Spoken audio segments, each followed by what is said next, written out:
6.5. If two triangles have their sides proportional,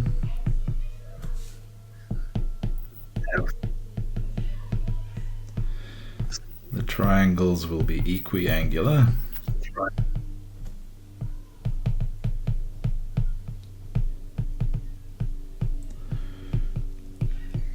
And we'll have those angles equal,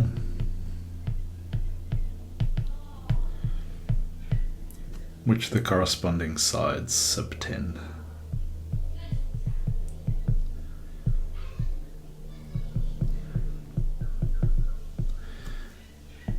I think 4 times out of 5 I find like the English phrasing just a chore, but every now and then it's like poetry, which the corresponding sides subtend is just such a lovely little phrase. Okay, so let me spell out what that means. So we've got two triangles, ABC,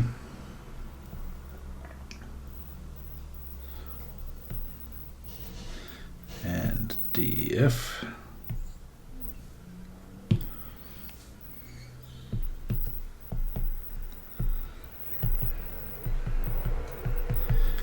The hypotheses are as follows. So let ABC, DEF be such that, I'll just write it the way Kenneth does, as AB is to BC, so DE is to EF, as BC is to CA, so EF is to FD, and as BA is to AC, so ED is to DF. Right, so we just go around that ratio is the same as this ratio, and so on around all the consecutive pairs. We claim ABC is equiangular with DEF,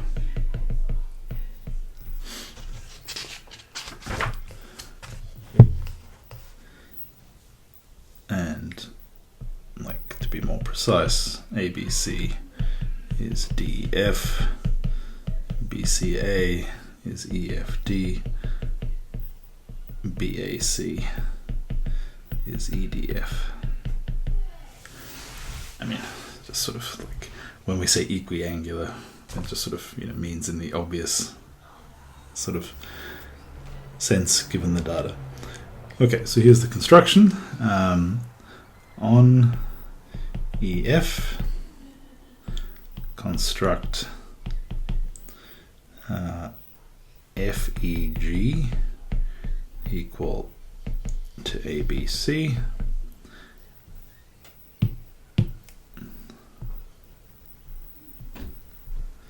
So this is G. FEG equal to ABC, and EFG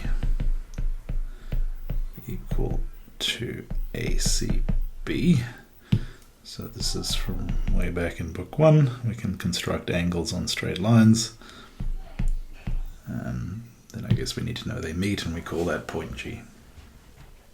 I mean, we know they meet. I guess probably proposition 23 has the parallel postulate in it. If not, that's how we can see it. Okay, so that gives us this green triangle. Then the angle, I don't know why it says at A, at least my translation. It's sort of funny, like sometimes, anyway, I mean, I'm just going to say the angle BAC equals EGF, right, because the interior angles have to add up to 2 pi, and, have to add up to pi, and we know the other two angles are the same. So that's 132.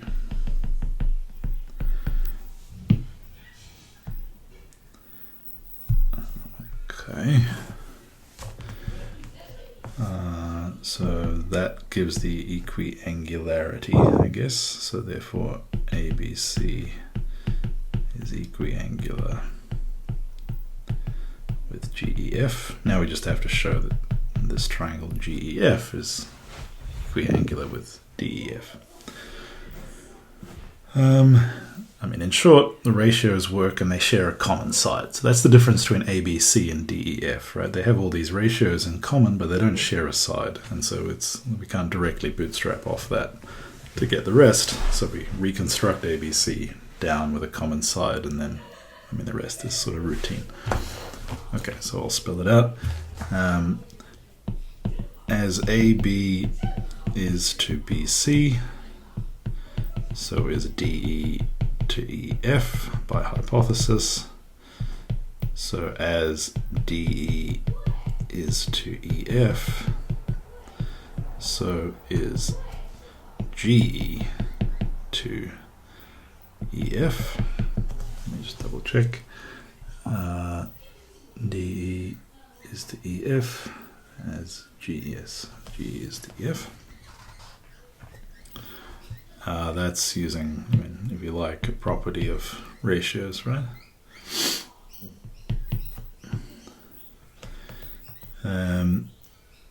Then, so we have two lines, GE and DE, with the same ratio to a common line, EF. So we checked that this is proposition 9 from book 5. They must be equal. So DE equals EG. And we can do the same thing with the other side. So similarly, GF equals DF.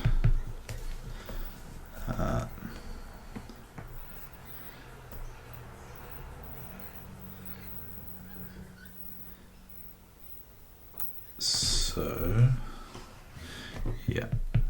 Then if we just look at these two triangles, so we have these two sides in common, the base is common. So then by proposition 8 from book 1, the triangles are the same, basically, right? So DEF equals GEF.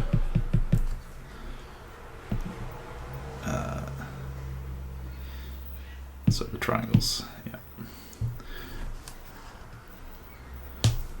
Like as triangles, just in case. I mean, that could be confused with as angles. Remaining angles are equal to the remaining angles, namely those which the sides subtend. So that's, well, I guess it's either 8 or 4 if you want to take it all together. Okay, then DFE equals GFE. Yeah, that's just part of what we showed. And EDF equals EGF. Yeah, I mean, I'll just say therefore, etc. as Euclid likes to do. Right, so we showed this. The white small triangle is the same as the green small triangle. We already knew the relationship we wanted before between the large white triangle and the small green triangle. So then we just kind of use transitivity a bunch of times and so on, and get the desired relationship with the small white triangle. Actually, cool. I thought that would take longer. So yeah, we have time for 6. Yeah, that's right. Well, I skipped a lot of the boilerplate with the therefore, etc. Yeah, so the next proposition is similar in style. You construct a triangle next, using a common side to the second one, and then go from there. So let me move over a little bit. Okay.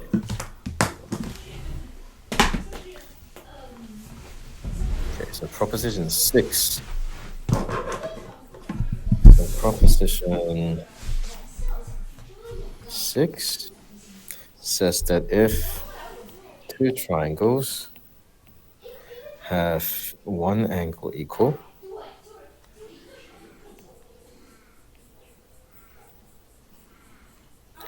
and the sides about the equal angle proportional.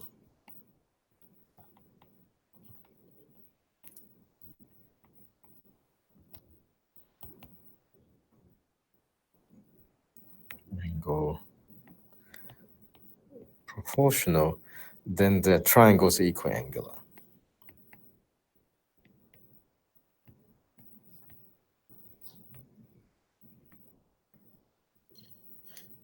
I don't know. At some point, the translation switches to talking about similar triangles. I looked ahead a little bit, but for now, we're still calling them equiangular. I guess that's what we're trying to prove, right? We're trying to prove that the angles corresponding to the right sides are equal. I'm guessing in the next proposition or two, we'll talk about what it means for triangles to be similar, right? And I guess there'll be different characterizations of it. One of them will be equiangularity, right? And we'll have, I guess, equiangular, and in particular, we'll have, I guess, and more precisely, we'll have the angles which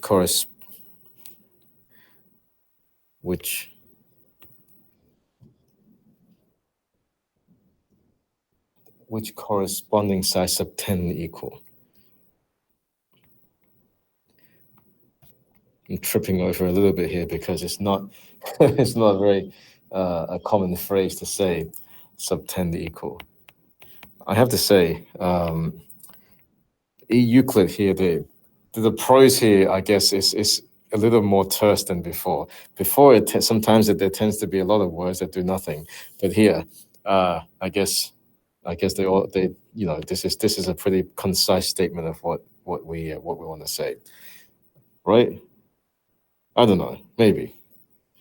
Okay, so you got the two triangles, and they're given to us separately, right? We've just got two triangles floating in space, and we're given some information about it. We should label what they are. So this is ABC is the first triangle, and the DEF is the second triangle. And we're given that one of the angles are the same. Say this one, the angle at A is the same as the angle at D. And we're also given that the sides about A and about D are proportional. So we're going to assume that B, A, well, maybe I should say the angles BAC and ED. Oh, I shouldn't draw it here. I'm just going to extend that triangle. Assume that the angle, give myself some room, angles BAC and EDF are equal, and the sides about these angles are proportional. So what this is, BA is to AC as ED is to DF. Okay, so these are our assumptions. Now that we have labels for them, and the construction that we're going to make is like we did earlier in the previous proposition. We're going to construct on the DEF, right? Like on DF, right? A triangle that's equiangular to ABC. That way we can then use the common side to do some tricks with ratios to get us what we want. Okay, so we're going to construct this thing here. Right. Okay, so we're going to call this point G. And what are we doing? We're constructing this. I'll just mark them, right? So we're going to construct this triangle so that FDG is the same as all the red marked angles, and then that's not enough to determine what we're doing, so we need to say that the another angle, say this one, is the same as this one, right? So we make this construction like before, And I won't say too much. We had a proposition earlier that allows us to construct angles. I think it was 1.23.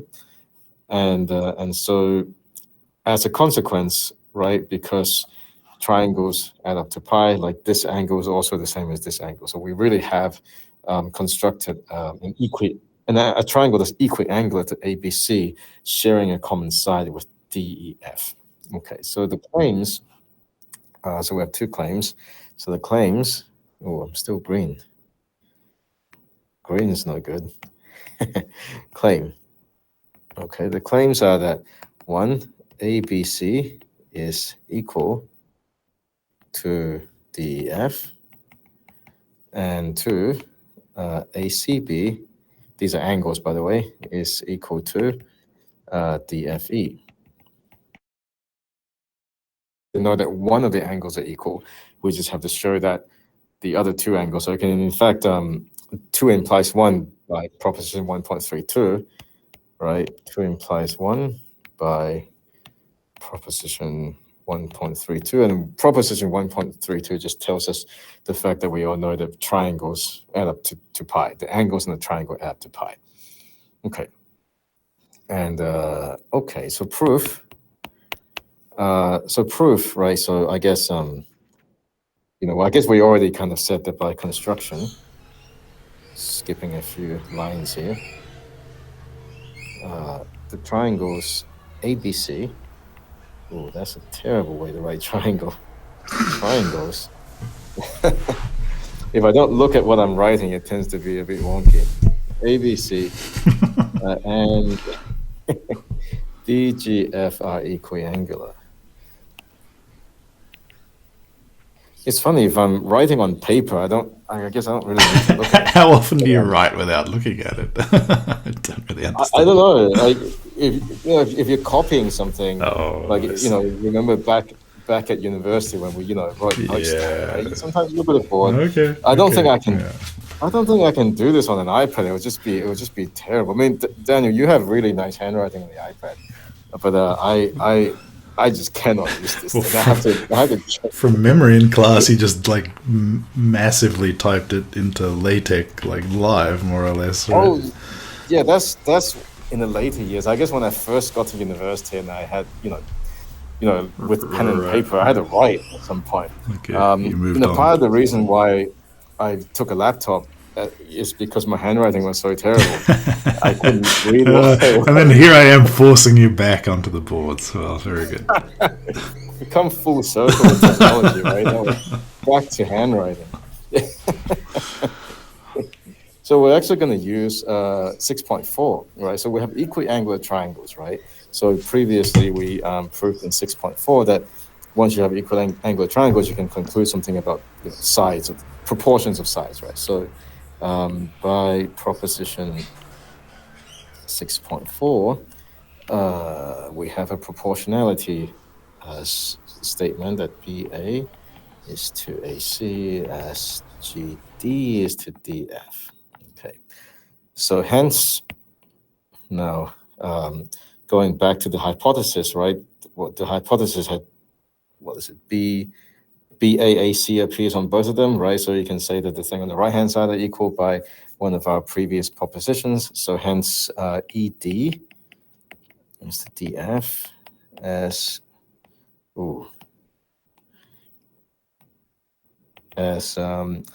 GD to DF. So by hypothesis and proposition 5.11, and 5.11 just tells us that use the transitivity of comparing ratios. Right, so you can say that one is equal, A is equal to B, B is equal to C, then A is equal to C, right? So now notice that DF, right, is in the denominator position on both sides, so then we can use proposition 5.9 to say that ED is equal to GD. And this proposition says precisely that. If got the denominators is the same, the numerators are the same if the fractions / ratios are equal. Okay, so since df is common to the triangles DEF and DGF, so now we're going to say that these two triangles are actually congruent, right? We've constructed an equiangular triangle with one side common, right? We've basically scaled up or down the first triangle to the same size as the second triangle, and if they're equiangular, they're actually the same, right? So we're going to go and argue that they're the same to conclude that they're equiangular. So DF is common, and we also have this statement, right? ED is equal to GD, right? And then we also have previously the assumption that the angle A at A is equal to the angle at D, right, I guess. So, since, well, common, ED is equal to GD as indicated there, and I guess the angle, I gotta remember how EDF and FDG. EDF and FDG, I'll put this in brackets. The triangles are congruent / equal.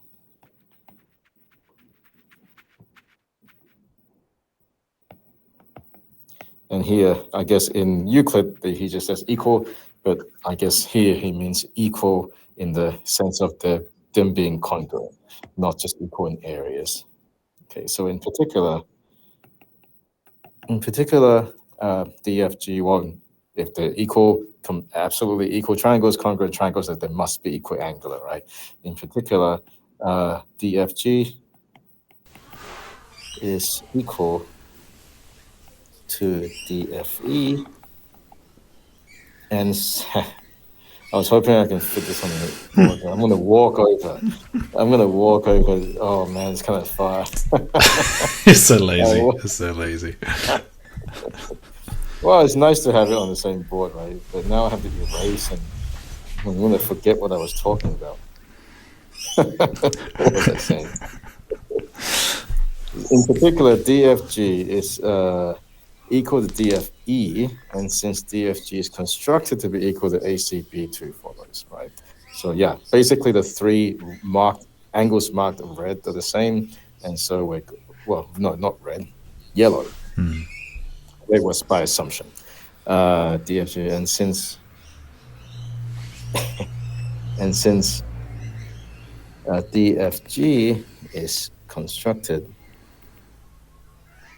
to be equal to ACB, 2 follows, right? And if 2 follows, 1 follows from 2, because triangles add up to the angles in the triangle add up to pi, and then we're done. We've shown that the corresponding angles are equal, so the triangles are of course equiangular. Nice. Yeah, I like how these two propositions kind of use similar constructions to get the result. And I think I know why Euclid uses proportionality in the same triangle now, because that's kind of how he does it, right?